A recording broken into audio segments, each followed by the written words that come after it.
malaman why after they... Pagpapalutang ngayon ng Justice Secretary, sinabi raw ng kanyang asset na kabilang sina Senador Bam Aquino, Antonio Trillanes IV at Representative Gary Alejano sa mga nakipagpulong daw sa ilang taga-Marawi noong May 2. They have a meeting in Lakeview Resort Hotel on May 2. Wala raw gustong palabasin laban sa tatlo na nagkataon ng mga kritiko ng gobyerno. Pero sabi niya, Pwedeng terrorism kasi this could be the spark. Sir, in short, parang part of the stop ba yun? Yung parang yung meeting na yun? Yes, yes. pero siya rin mismong nagsabi wala siyang pruweba. As I told you, wala naman akong kinakuan until it is proven by evidence or by facts. May pinakita siyang larawan ng pulong pero agad niyang itinago dahil ayaw pakuhanan sa media. Ang galing ni, ang gagaling ninyo eh. Hindi, later na lang. May basis yung sinabi mo kasi baka sabihin, Hindi, sabihin lang yung may picture akong pinakita. Ganun lang. Nauna na yung pinost ng isang political Facebook page pero wala naman si Senador Bam Aquino. Sabi mismo ni Aquino, speaker siya sa PUP commencement exercises noong May 2 at dumalo pa sa Senate session. May 19 daw talaga siya nagtungo sa Marawi para ilunsad ang unang negosyo center sa ARMM at ang kasama niya ay mga taga-AFP na dati pa raw nilinaw ng DTI. Katunayan, nasa website pa rin ng DTI ang paglilinaw na ito. Kasama raw ni Aquino ang mga taga-militar at business sector sa launching ng negosyo center. Tinawag ng DTI ang pag-ugnay kay Aquino sa gulo na false news and reports. Maging sina Alejano at Trillanes naglabas ng mga patunay. May attendance record sila sa Senado at Kongreso noong May 2. Giit ni Trillanes, wala silang kaugnayan sa Maute o sa gulo sa Marawi. Habang si Alejano, sinabing nagpa-presscon pa siya sa Kongreso noong May 2, bagay na na-cover nga ng GMA News. Sa dami ng mga patunay na wala sa Marawi ang tatlo noong May 2, sabi ni Aguirre na misquote lang siya. Because, what context? well, because in...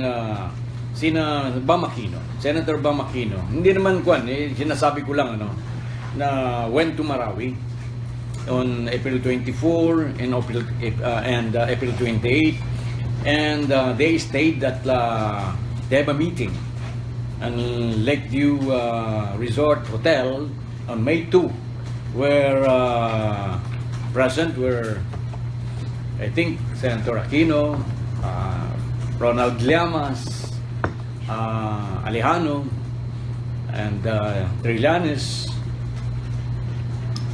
and some clans doon sa Marawi, mga Moro family. So hindi ko malaman why after they went there, nagkagulo na after about 2 weeks. Patunay daw ang video na ito na pinag-aralan daw ng bandidong Mountie Group ang operasyon nila sa Marawi City. Kalkulado at organisado raw ang mga galaw nila. Ang video mula sa cellphone ng isang Mountie namatay noong mga unang araw ng pakbakan sa Barangay Basak, Malutlot. Nakuha ng GMA News ang video mula sa isang source. Ayon sa source, kuha raw ito bago ang pakbakan sa Marawi City na nagsimula noong May 23. Ayon din sa source, nasa video ang kilalang terorista na si Esnelon Hapilon ang itinuturing na leader o kalifa ng Maute. Siya ang nasa gitna at nakikinig sa pulong. Kasama ang magkapatid na Maute na sino Omar Kayam at Abdullah. Sa pagsasalita ni Abdullah na Commander for Operations ng Maute, siya ang kumakamada sa posisyon at galaw ng tropa nila. Isa, nasisirita din itong isa para may dalan tayo. Ayon pa sa source, si Kaya Maute ang nakapula. Si Dr. Mahmoud naman na sinasabing papalit kay Hapilon sakaling mamatay ito. Nasa kaliwa ni Hapilon si Abu Dar, ang suspect sa pagbomba ng isang hotel sa Cagayan de Oro noong 2012. Ayon naman sa isang opisyal, nasa video din sina Maripaga alias Abu Yaman, Abu Haf at Abu Najid. Ang lahat ng mga ito ay nasa organizational structure ng Mountie Group na hawak ng militar. Nasa harapan ng bandido ang mga mapang inidrawing nila. Nakasulat ang Marawi, Iligan at Butig sa Lanao del Sur. Nakadrawing din sa mapa ang Barangay Bangolos sa Marawi City at ang tulay dito na ilang araw din pinunteriya ng militar. Andun din ang Provincial Capitol Building, ospital at maging ang 103rd Brigade Headquarters ng Philippine Army.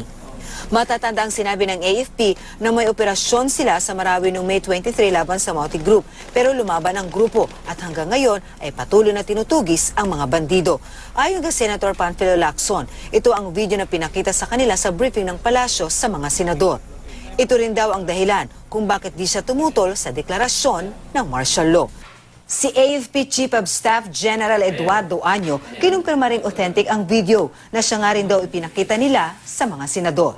There's another revelation from a captured personality of Maute that after securing and taking Marawi City, they would march to Iligan and kill as many people as they can. Sa ilalim ni Hapilon ang iba't ibang grupo ng mandirigma mula Sulu, Basilan, ang mga Maute sa Lanao area, Cotabato, Sarangani at Maguindanao. Ang finance at logistic ng Maute nakasalalay sa mga magulang ng Maute na sina Farana at si Engineer Kayamora Maute na nahuli nitong Martes sa isang checkpoint sa Davao City. Naniniwala naman ang Malacanang na dahil sa pagkakaaresto kay Kayamora, naputol na ang malaking bahagi ng operasyon at suporta sa Maute Group sa Marawi. Si Kayamora ang may-ari umano ng bahay sa Marawi kung saan higit 72 milyon pesos ng halaga ng pera at tseke ang nadiskubre ng militar. Response ng government sa Marawi?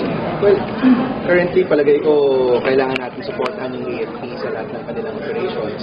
Ongoing pa po ang operations, no? Hindi pa po natatapos. That should be foremost, no? Yun yung pinakamahalaga, that we support our troops sa kanilang pagsuko sa mga lawless elements na to. Pangalawa, of course, maybe even firstly yung humanitarian effort. No? Sigurado po natin na ang mga kababayan natin sa lugar ay matulungan at mabigyan ng proteksyon. Pagkakalam ko po, marami na nag-evacuate ngayon. Kailangan po nila ng tulong at pagkalinga mula sa gobyerno at mula sa iba't ibang pang mga grupo. Actually, alam mo, I was there nung Friday, no? At nagbukas kami ng 508th Negosyo Center in Marawi, the first negosyo center in ARMM. And everybody was so hopeful na yung pagtulak ng pagdinegosyo, trabaho, could really lead to peace. Kaya talagang heartbreaking itong nangyayari na to. Yung mga kasama namin na military, mga kasama namin na negosyante at local government officials, lahat nagsabi na itong pagtulak para sa mas magagandang trabaho, mas magandang pagdinegosyo sa mga kapatid nating Muslim will eventually lead to peace.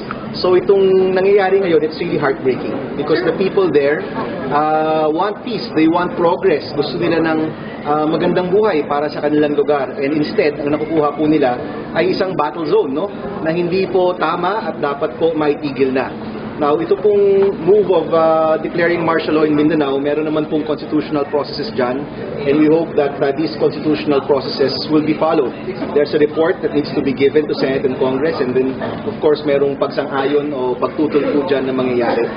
Right now, we're hearing reports from the AFP na under control na po yung sitwasyon. In fact, I would even say that's what the AFP is also saying. No? So, kailangan natin i-assess lahat ng iyon sa ating determination about martial law. So, sir, wala po mag-stand minority, particularly dito sa Pilipinas? Well, right now, I think ang pinakamahalaga is masuportahan natin yung troops at matulungan natin yung ating mga kababayan.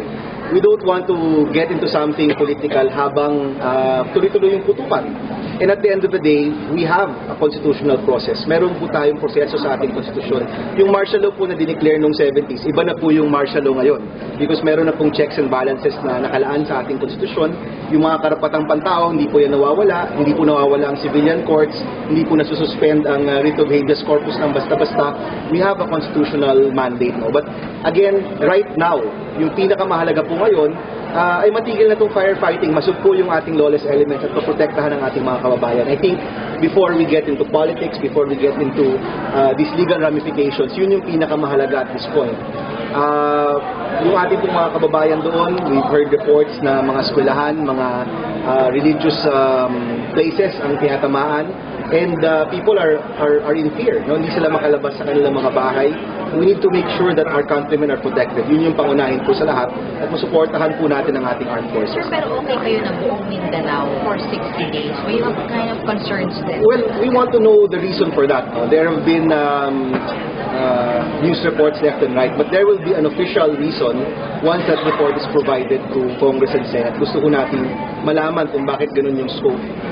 gusto rin ho natin malaman kung ano po yung plano nila sa dami ng araw na i-declare po ang martial law. Again, it's a little too soon. In fact, I'm not even sure if the President is here already, no? Kung wala pa siya dito. So, mag-a-assessment pa po yan, magkaka-security briefing pa po yan at magkaka-report. Hopefully, by the time that he arrives, tapos na po yung sitwasyon. Because again, the AFP has said that they're continuously gaining ground, no? As of this morning, nagsalita po ang AFP social media account na under control na po. May ilang lugar na lang na may sporadic gunfire.